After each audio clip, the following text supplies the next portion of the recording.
Did you know an ancient paradise once existed in the far north? Yes, in the place where we thought nothing thrived but ice. Its name was Hyperborea. Not only did this paradise exist, but there is a good chance that its inhabitants were part of the ancient civilizations that birthed humans. What was Hyperborea like? Who are the Hyperborean people? More importantly, what happened to them? We'll find out together in this new episode of Secret Origins. Welcome. What if the Arctic wasn't always a frozen wasteland? What if, hidden beneath the endless sheets of ice, once thrived a civilization so advanced that the Greeks described it as a paradise beyond the north wind? They called it Hyperborea. This was a land of eternal sunlight, a place where winters never came, and people lived free of sickness and war. To the Greeks, it wasn't fantasy. For centuries, scholars dismissed these tales as mere myth. Hyperborea was tagged as a poetic exaggeration from a culture obsessed with divine ideals. But here's the problem. Modern science has uncovered evidence that the Arctic wasn't always icy. Geological studies show that during the Holocene warm periods, the poles were temperate. That is, they were lush, green, and even habitable. So let's dig into it. Was Hyperborea just an imagination or a distorted memory of a lost age? If civilizations like Egypt and Sumer preserved fragments of Atlantis in their myths, could the Greeks have preserved Hyperborea in theirs? It would interest you to know this. The Hyperborea studies don't just suggest fertile lands. It also talks of beings unlike any others. People who were tall, radiant, and long-lived. What's more, they wielded technologies that could go as far as harnessing consciousness itself. A people who lived not by the grind of survival, but in harmony with celestial laws. But if they truly existed, what happened to them? To the Greeks, Hyperborea wasn't some far-off dream. It was a geographic reality. The name itself means beyond Boreas, the god of the north wind. This means it was a land north of Thrace, beyond the icy blasts of winter. But here's the twist. In Hyperborea, the sun never sets. This led ancient poets like Pindar to describe it as a paradise where night itself seemed banished. How could they imagine such a thing? Modern science gives us a clue. Above the Arctic Circle, there are months when the sun truly doesn't set. To Mediterranean cultures, this must have sounded like magic. But to the Greeks, it was proof that a real people lived there. People so blessed to have existed in what seemed like the very threshold between earth and heaven. But this threshold was inaccessible. Ancient philosopher Friedrich Nietzsche once wrote, "Neither by sea nor land can you find the road to the Hyperboreans." At first glance, it does look poetic, but historians argue that his lines reflected a mystery, especially when historians learned that travelers could go north, but something always stopped them. Sometimes it was impassable mountains. Other times, it was a dangerous storm. Yet fragments of testimony claim some had reached it. Diodorus Siculus spoke of a magnificent island the size of Sicily, located far in the north, rich with fertile fields and temples of incredible size. Pilgrims, he said, traveled there in honor of Apollo, whose worship was central to the Hyperboreans. Think about it. If this is a myth, why describe geography so precisely? Why insist on temples, rituals, and pilgrimages if it were just an allegory? The Greek historians seem to know that Hyperborea was real. The question was not whether it existed, but why it was hidden. What truly set Hyperborea apart wasn't just its geography. The people are worthy of discussion. Ancient texts describe the Hyperboreans as tall, radiant, and ageless. People who lived in perfect harmony with nature. They knew no war, no disease, or decay. Ancient Greek poet Pindar wrote that their lives were spent in songs, dances, and sacrifices to the gods. To modern ears, this sounds unreal. How could their lives be so happy and simple? But in reality, not only were they happy northerners, they represented a higher state of being. That is, humans before the fall who were untouched by corruption. If this is true, then Hyperborea isn't just a myth. Hyperborea is our forgotten beginning. Let's talk about the Hyperboreans for a minute. Who were these radiant people that historians and poets could not stop describing? Ancient Greek writers painted the Hyperboreans as no ordinary humans. Starting with Herodotus, an ancient Greek historian, he described them as a radiant race who lived beyond the north wind, in a land where the sun never set. How about Pindar? He spoke of them as deathless, untouched by disease or old age. Unlike mortal men, their lives stretched for centuries. Their existence was filled with music, feasts, and sacred rituals that harmonized them with the spiritual. On the subject of looks, the Hyperboreans were said to be tall, fair, and luminous. Yes, they glowed with such vitality. But that's not all. They lived for as long as 1,000 years. Can you believe that? This begs a question. Could the Hyperboreans have unlocked secrets of human lifespan that science is only now rediscovering? The mystery of the Hyperboreans does not end with their age. These people weren't just admired by men. They were also beloved by gods. Here is something to help you believe. Greek mythology says that Apollo, the god of light, music, and prophecy, visited Hyperborea every 19 years. Upon his visit, it was said that he rejuvenated, feasted, and communed with his chosen people. Unlike humans elsewhere, the Hyperboreans did not worship in fear. Instead, they interacted with the divine as equals. Hyperboreans usually sent sacred offerings to Delphi, carried by swans or maidens. This bridged their Arctic homeland with the religious heart of Greece. Seeing Apollo's devotion raises a striking question. Why would one of the chief Olympian gods prefer the company of this hidden northern race over the Greeks themselves? Is there more to the Hyperboreans than we know? Perhaps the answers we seek lie in comparison to other ancient traditions. The thing is, the Hyperboreans don't stand alone in ancient memory. Across Indo-European traditions, tidbits of their story appear again and again. Vedic texts speak of the Uttarakuru, a northern land of radiant beings. Norse sagas describe Asgard and the shining Aesir gods in the far north. Even Persian myths tell of Ariana Vaja, the original Aryan homeland in a frozen northern zone. What unites these myths is the image of a luminous race, tall, long-lived, and guardians of higher wisdom. What they are all cultural pieces pointing back to Hyperborea. The odds are alarming. Every Greek schoolboy learned that Apollo, god of light, music, and prophecy, didn't stay in Delphi year-round. He left each winter and traveled north to Hyperborea, his true homeland. There, among the radiant people, Apollo was rejuvenated. Think about this. Even the god of light, whose temple at Delphi shaped Greek identity, drew his power not from Olympus, but from a civilization beyond the north wind. These were real rituals tied to geography, suggesting the Greeks knew there was a powerful cult far beyond their borders. But more than a mere ancient cult, Hyperborea had more. Diodorus Siculus wrote that in Hyperborea, there was a temple of Apollo larger than anything Greece had ever seen. Diodorus Siculus spoke about it in his work, Bibliotheca Historica. He described the temple as spherical, aligning with celestial movements. This echoed what we'd later find in Stonehenge and even the great solar temples of Egypt. How could separate cultures, thousands of miles apart, build temples that seem to follow the same design principles? One explanation: they shared a common teacher. Could Hyperborea have been that origin point? Back then, the Greeks feared the future, so they consulted oracles. But the oracles were believed to gain their sight from Hyperborean knowledge. Herodotus even claimed that the most famous oracle, the one at Dodona, was originally a Hyperborean import. And here's where things get interesting. The Delphic oracle, which shaped wars, politics, and colonization, was tied directly to Apollo's journeys north. When the god left for Hyperborea every winter, Delphi's sacred flame dimmed, and when he returned in spring, prophecy bloomed again. This cycle showed something deeper. Prophecy itself was sustained by Hyperborean contact. Without them, the gods grew silent. And perhaps without them, Greece would have gone blind about the future. This discovery makes us wonder, were the Hyperboreans just mythical northerners? Or were they the hidden teachers behind the very religion of classical Greece? Not only is Hyperborea regarded as the special ingredient behind Greece's religion, but the civilization has also been discovered to house unimaginable technology. In ancient texts, Hyperborea wasn't just a frozen wasteland. It was a radiant realm powered by crystals.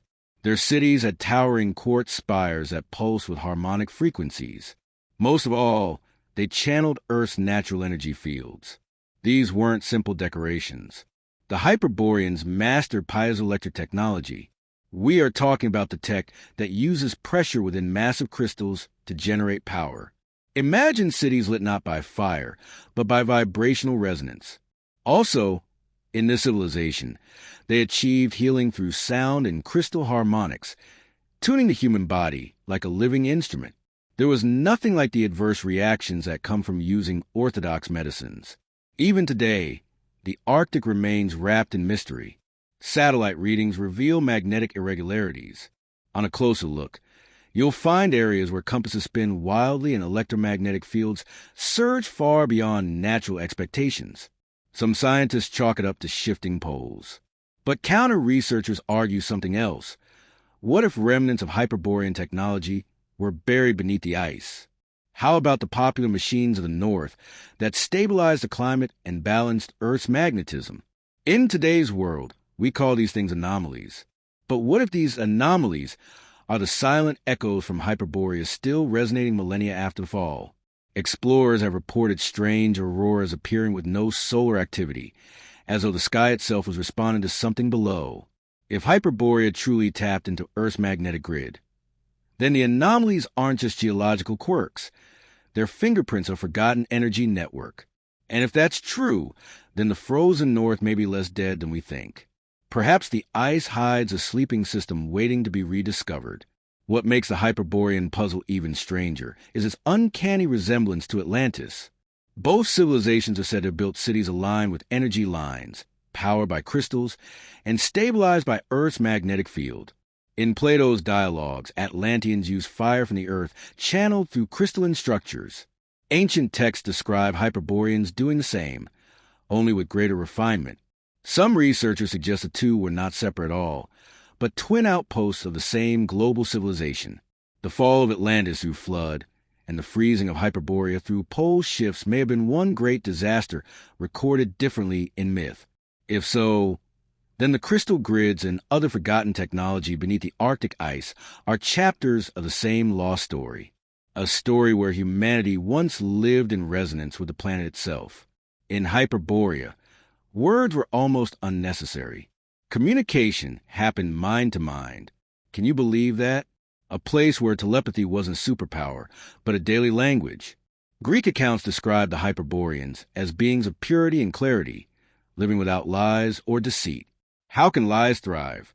When your very thoughts can be heard, deceit becomes impossible. But here's the striking part. Modern research into brainwave synchronization and quantum entanglement suggests such communication might not be fantasy. Studies show minds can align, and even emotions can be felt across distances. Could Hyperborea have mastered what science now calls psi phenomena? Imagine a world where every intention was transparent, where harmony wasn't enforced by law but by consciousness itself. What if their peace was not necessarily a cultural choice, but a mental thing? It does not end here. To the Hyperboreans, reality wasn't limited to flesh. Ancient traditions describe them as astral voyagers who are able to leave their bodies and explore the earth and beyond. They weren't bound by the laws of gravity or distance. Think of shamans who enter trances, Tibetan monks practicing dream yoga, or the Egyptian Ba's soul that traveled after death. Now imagine an entire civilization living with that ability, mapping the stars constantly. If their explorers traveled astrally, maybe that's why so many ancient maps show impossible accuracy. For example, Antarctica's coastline beneath the ice. Were those maps drawn by ships or by minds? This just shows us that what science dismisses as hallucination might have once been a tool of navigation. If the out-of-body experience surprised you, brace yourself for more. The most radical claim is not that Hyperboreans use telepathy to communicate. It's that the Hyperboreans could shape matter with thought. Some sources suggest they moved stones, generated energy, and even healed wounds through consciousness. Outrageous? Maybe, but experiments in psychokinesis, though controversial, show small but consistent effects. Now compare this with the impossible feats of ancient architecture. We see monoliths weighing hundreds of tons. All these were lifted without modern cranes. What about the stones fitted so tightly that no blade can pass between them? Were Hyperborean techniques the seed of this ancient knowledge? If thought could influence matter, Hyperborea didn't just master tools, they master reality itself. Their temples may not have been built with brute force, but with focused resonance. They aligned mind and matter in ways we can barely imagine today. But beyond that, their cities were a wonder. Hyperborean cities weren't random clusters of stone. They were a sight to behold. Ancient Greek writers say that Hyperboreans aligned their temples with the movements of the stars. Sounds like an exaggeration, right? But their cities function not only as homes, but also as astronomical calendars. When you weigh the odds, the description mirrors other sacred geometries across the world. For example, the pyramids of Giza align with Orion, and even Teotihuacan mirrors the layout of the Milky Way. Could these distant cultures all be inheriting a single Hyperborean blueprint? It gets more interesting. The architecture of Hyperborea was said to have glowed with an unearthly brilliance. Temples were carved from crystalline stone that conducted energy. Imagine entire cities designed like tuning forks to match Earth's magnetic field. And when you look at modern architecture, you see shadows of this in structures that defy explanation. We're talking Baalbek's massive foundation stones, Machu Picchu's earthquake-proof walls, or Göbekli Tepe's aligned pillars from 12,000 years ago. These sites all show similar geometry, but the marvels of Hyperborea transcend their physical architecture. Did you know that Hyperborea had sacred sites that acted as gateways between worlds? Yes, temples were deliberately placed on geomagnetic hotspots. That is, points where Earth's magnetic energy is strongest. Modern science may call them anomalies, but the ancients treated them as portals. Across cultures, the same pattern emerges. For example, Delphi's oracle built above a fissure, or Mesoamerican pyramids at magnetic nodes, or even Tibetan monasteries on ley line crossings. Makes us wonder if these uncanny resemblances are footprints of Hyperborean knowledge passed down through generations. It might interest you to discover that the architectural principles aren't the only secrets handed down by the Hyperboreans. There is more to say regarding their spirituality. What was the spiritual society of Hyperborea like? Let's start from here. Greek historians describe Hyperborea as a land of never-ending sunlight, where days flowed into each other without darkness. At first glance, this sounds impossible. But in the far north, during certain periods, the sun never sets. To ancient travelers, this must have felt like stepping into a divine realm. But the Hyperboreans didn't just live under the midnight sun. They revered it. Their festivals were said to last months. They did this to match the celestial cycles. Some scholars even suggest their entire calendar revolved around solar rhythms, blending astronomy with spirituality. Imagine living in a society where time itself wasn't dictated by clocks, but by the living cosmos. Could this explain why Hyperboreans were seen as closer to the gods? Perhaps they weren't worshippers of the sun, but partners in its energy. A crazy thought in itself. Even crazier is this thought. Was their connection to light the key to their long lifespans? In addition, the kind of peace experienced by the Hyperboreans is too surreal. Ancient texts insist the Hyperboreans lived in a world without disease, aging, or war. They were described as a people of peace, untouched by the violence that consumed other civilizations. But how could such a society exist? Perhaps their advanced technology eliminated scarcity, removing the root causes of conflict. Or perhaps their spiritual training suppressed ego-driven competition. In Greek accounts, the Hyperboreans not only avoid war, they actively radiated harmony, influencing surrounding nations. What was their source? Is this why Apollo, god of healing and prophecy, was said to spend his winters among them? A society without war sounds utopian.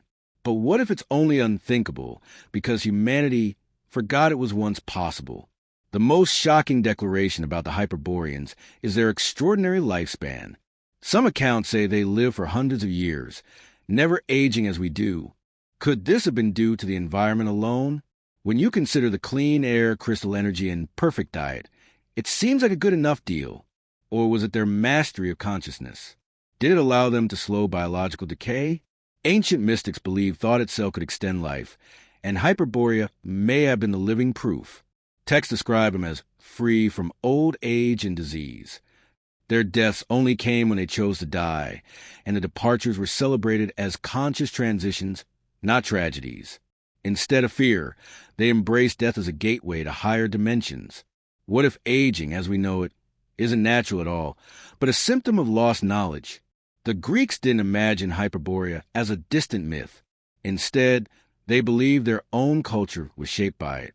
Every year, they told of sacred offerings sent from Hyperborea to Delphi, the spiritual center of Greece. Like we stated before, Apollo himself was said to retreat to Hyperborea each winter. And since Apollo was an ancient Greek god, the nation had no choice but to acknowledge its solemn connection to Hyperborea. Imagine a beautiful paradise with empires suddenly crumbling underneath ice. This is how Hyperborea ended.